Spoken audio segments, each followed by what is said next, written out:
자, 86번 낙인 이론의 발전입니다. 자, 낙인 이론이 쇠퇴하죠. 1960년대 중반 큰 관심을 받았던 낙인 이론은 70년대 접어들면서 여러 가지 비판에 직면하게 됩니다. 자, 깁스와 티틀이 나오죠. 하나의 이론으로 보기에는 주요 개념이 명확하지 않고 개념들 간의 관계 역시 구체적이지 않으며 실증 연구의 지지가 충분하지 않다는 비판이 이어지면서 점차 쇠퇴의 길로 걷게 됩니다. 여러분들 이 깁스하고 티틀을 좀 기억하셔야 해. 이분들은 현대적 고전주의자들이에요. 응? 현대적 고전주의자들. 이 무슨 얘기냐면 형법을 통해서 범죄는 예방될 수 있다는 거야. 형법을 통해서 처벌을 통해서 범죄가 억제된다는 것은 우리 고전주의에서 나온 얘기잖아. 근데 실증주의에 와가지고 아니다. 범죄인은 따로 있기 때문에 그들을 치료하고 처우해줘야 한다. 이런 얘기가 나왔잖아요. 그런데 현대에 와서 이 깁스와 티틀이라는 사람이 고전주의에서 주장했던 범죄 처벌의 확실성, 범죄 처벌의 엄중성, 범죄 처벌의 신속성을 가지고 연구를 해봤어. 연구를 해보니까 확실하게 처벌이 되면 범죄가 줄어들더란 얘기야. 그러면 이 사람들의 얘기에 의하면 어떻게 돼? 낙인 이론가들이 맞아 틀려? 맞지 않는 것이 되잖아요. 그래서 이 말이 틀리다 이렇게 얘기를 합니다. 그래서 이제 한참 동안 낙인 이론 말이 맞냐? 아니다 이렇게 쇠퇴했다는 얘기예요. 다시 신고전주의가, 다시 말해서 현대적 고전주의가 다시 부활했다 이런 얘기입니다. 자, 그런데 1980년대 후반에 접어들면서 낙인 이론을 새로운 시각으로 해석하고자 하는 시도가 이루어졌다. 특히 패터노스터와 이오반니의 연구는, 패터노스터와 이오반니예요. 낙인 이론의 기원, 낙인 이론의 이론적 주장, 낙인 이론에 대한 비판의 반박, 초창기 실증 연구들의 문제점을 체계적으로 정리하고 향후 연구들이 나아갈 방향을 제시했다. 자, 이 패터노스터와 이오반니를 좀 기억하셔야 해. 낙인 이론의 기원에 대해서 얘기하신 분들이야.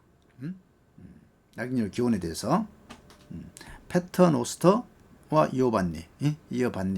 자, 낙인 이론을 이어받니 이렇게 기억해 놓으시고,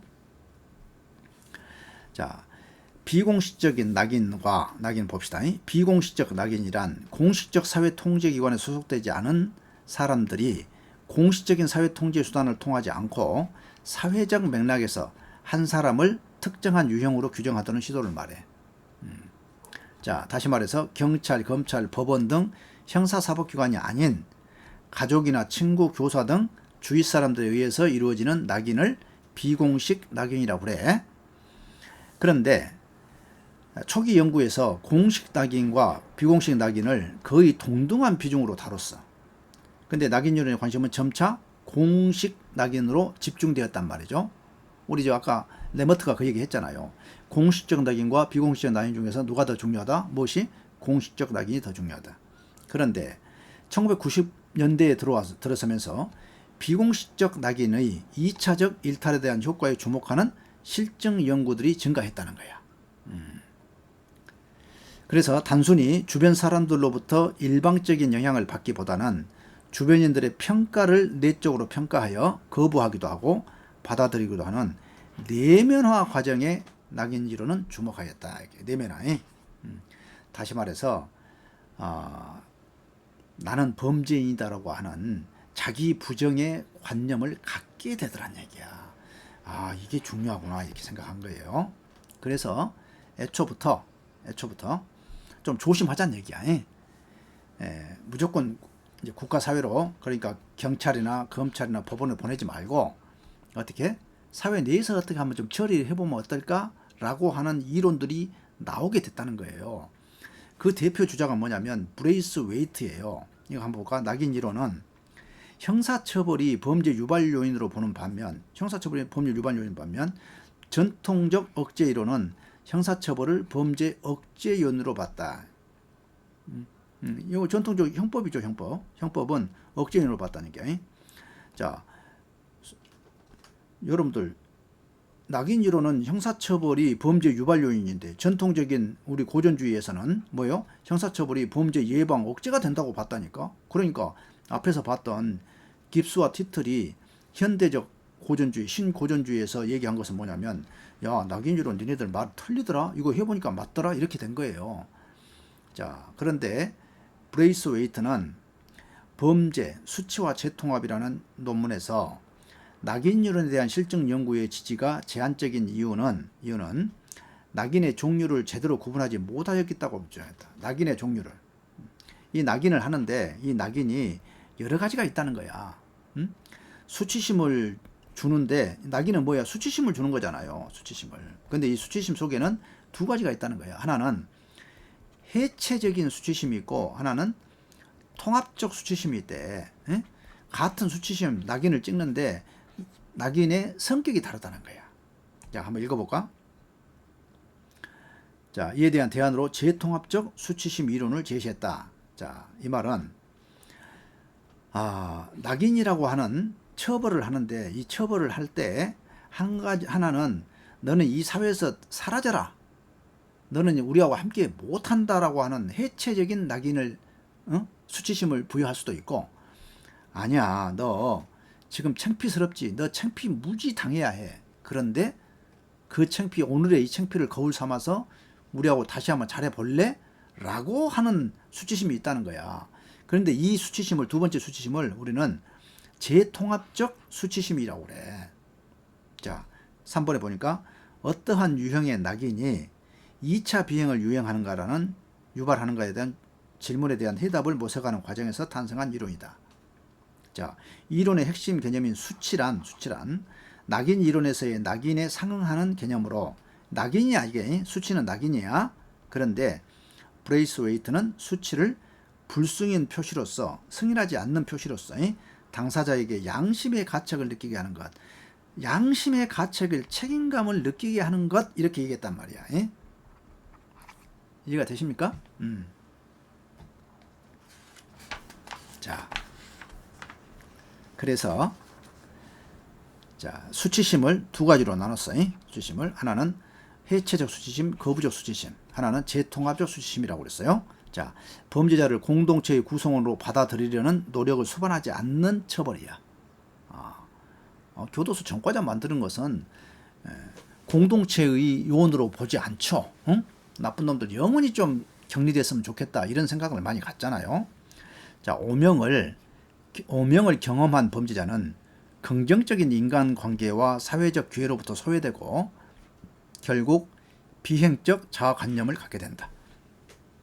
오명은 낙인 이론에서 말하는 낙인의 개념과 유사하다, 이렇게 이제 얘기를 합니다. 두 가지로 이제 표현을 해요.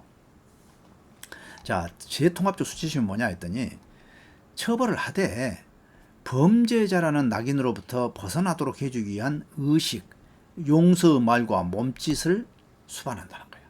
너 임마 잘못했어, 너 왜 잘못했는지 알겠니? 확실하게 처벌하라는 거야. 근데 그 처벌 속에가 뭐가 있어요? 낙인이 아니라, 너 누구 집 아들 아니냐, 너는 한 아버지의 아들이기 전에 우리 공동체의 아들이다. 응? 너 그러한 잘못을 우리가 눈뜨고 볼 수가 없다. 그래서 의식을 하되 용서의 말과 몸짓을 통해서 하는 거다, 이 말이죠. 일정한 제재를 통해서 범죄자로 하여금 양심의 가책을 느끼도록 해. 그러니까 이 양심의 가책은 뭐예요? 책임을 느끼도록 하는 겁니다. 책임을 느끼지 않도록 하는 것이 아니야. 자, 느끼도록 하되 지역사회 구성원으로 재통합하려는 노력을 병행함으로써 미래 범죄의 가능성을 줄이고자 하는 의도를 포함한 수치를 의미한다. 자, 상호 의존적이고 공동체 지향적인 사회일수록 재통합적 수치의 효과가 더 크다. 회복적 사법이란 말이 나와. 회복적 사법. 재통합적 수치 이론을 근거로 하고 있다. 자, 이게 무슨 얘기냐면, 낙인 이론을 이제 계속 얘기하다 보니까, 야, 낙인 이론이 수치심을 부여해가지고 결국은 이 지역사회, 우리 사회로부터 떠나가게 하고 함께하지 못하게 만들어버린 거 아니냐, 이러한 것을 브레이스 웨이트가 달리 해석을 했다는 거예요. 우리가 긍정적으로 수치심을 주되 다시 재통합하는 수치심을 줄 수가 있다. 그걸 우리는 뭐라 한다? 회복적 사법이라 한다. 지금 여기서 이제 회복적 사법 다루지는 않았지만 여러분들이 이제 거기까지 이제 연장이 되는 거예요. 자, 그래서 이름을 암기해야겠죠. 브루스를 치는 웨이터야. 브루스를 치는 웨이터. 여러분들 아직 가보진 않았겠지만 캬바레라는 게 캬바레. 캬바레는 주로 이제 누가 가냐면 이제 중년 남성과 여성들이 가는 거야. 그러면 이제 여성들이 시장 바구니 들고 가서 이제 시장을 보고 어디다 맡겨놓고 백화점에 맡겨놓고 이제 가서 이제 춤추는 곳이에요 이게. 그러면 중년 남성과 중년 여성이 춤을 추는데 이렇게 묶어줘야 할 거 아닌가. 이걸 우리는 뭐라 한다? 부킹이라고 그래. 부킹. 이 부킹을 시키는 사람이야 이게. 다시 재통합을 시키는 거야 부킹을. 그래서 웨이터야. 자, 브루스를 추는 웨이터 이렇게 암기를 해. 워낙에 출제가 많이 되고죠. 한 번도 안 빠지고 출제가 되는 거야. 자, 그리고 나서 문제를 보겠습니다.